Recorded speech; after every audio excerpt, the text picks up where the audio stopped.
Αυτό εδώ είναι στο δρόμο που πάμε για Χέλη.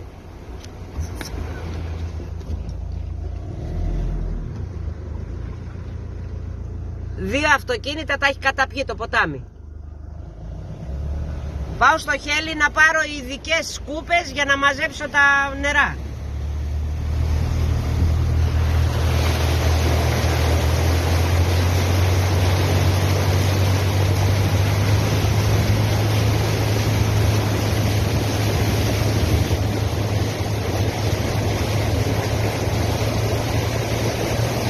Αλλά Γιώργο, είναι απίστευτο, έτσι.